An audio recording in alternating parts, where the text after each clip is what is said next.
Hello welcome to MB special talkies. So ఈ channel subscribe చేసుకునే వాళ్ళు సబ్స్క్రైబ్ చేసుకోండి, షేర్ చేసే వాళ్ళు షేర్ చేయండి, లైక్ చేసే వాళ్ళు లైక్ చేయండి. సో మనం ఈరోజు మాట్లాడుకోబోయే మూవీ రివ్యూ వచ్చేసి eagle. So eagle movie story plot వచ్చేసి ఒక sniper shot contractor sniper shot ఒక వ్యక్తి ఒక రూత్లెస్ కిల్లర్ ఒక అమ్మాయిని ప్రేమించిన తర్వాత తన యొక్క ప్రపంచాన్ని ఏ విధంగా మార్చుకున్నాడు అనేదే ఒక మూవీ అండి. సో ఈ మూవీలో వచ్చేసి థీమ్ బాగానే ఉంది, కాకపోతే స్క్రీన్ ప్లే అనేది చాలా కన్ఫ్యూజింగ్గా ఉంటుంది. అంటే మన ఫోటో ఆల్బమ్స్ ఎలా అయితే మనం నచ్చిన ఫోటో ఆల్బమ్ చూసుకుంటామో అలాగే మూవీ కూడా ఒక ఫోటో ఆల్బమ్ని చూపించి ఆ సీన్ చూపించి మళ్ళీ అక్కడి నుంచి ఇంకో సీన్ అట్లా జంప్ అవడము. దీనికి ఏంటంటే స్క్రీన్ ప్లే మనకి అర్థం కాదు, కన్ఫ్యూజ్ అవుతాము, ఎప్పుడు జరిగింది ఏంటి, మళ్ళీ వెనక్కి రావడము, ముందుకెళ్ళడము. ఒక కొత్త స్క్రీన్ ప్లే చేశారని చెప్పొచ్చు ఈ మూవీలో. సో ఓవరాల్ కొంచెం మనకి బోరింగ్గా అనిపిస్తుంది అండ్ ఒక్కోసారి ఇంట్రెస్ట్ ల్యాగింగ్, అసలు మనకి అర్థం కాదు అసలు ఏం చెప్పాలనుకుంటున్నట్టు ఏంటి అని అన్నది. సో మూవీ అలా ఉంటుంది.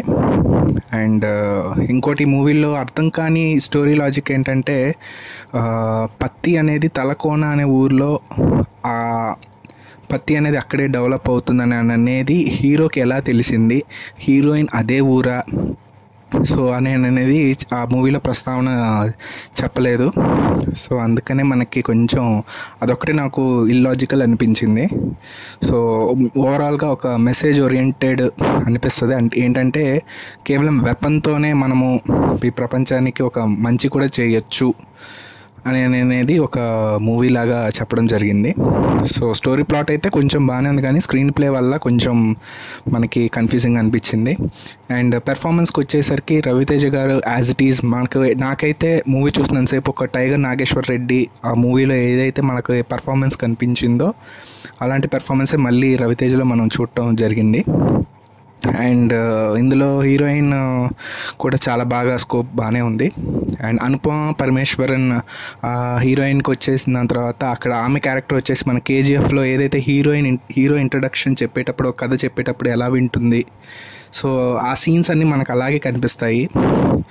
సో అలా అనిపిస్తుంది మనకి.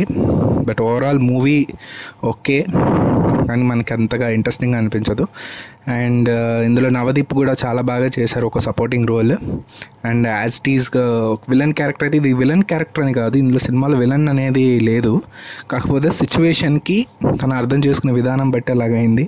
సో మొత్తానికి ఒక లాజిక్గా కంప్లీట్ చేశారు. మళ్ళీ దీనికి ఒక సెకండ్ పార్ట్ ఉందని కూడా మనకి హింట్ ఇచ్చారు. సో మూవీ అయితే ఒక్కసారి మనం చూడొచ్చు, అంటే కొత్తగా ఒక ఎక్స్పెరిమెంట్ మూవీ చూడాలి స్క్రీన్ ప్లే అని అంటే మూవీకి వెళ్ళొచ్చు. సో ఇది రివ్యూ. అండ్ ఓవరాల్ నా మూవీ రేటింగ్ వరకే, అంటే నా ఒపీనియన్ వరకే. సో నా మూవీ రివ్యూ వచ్చేసి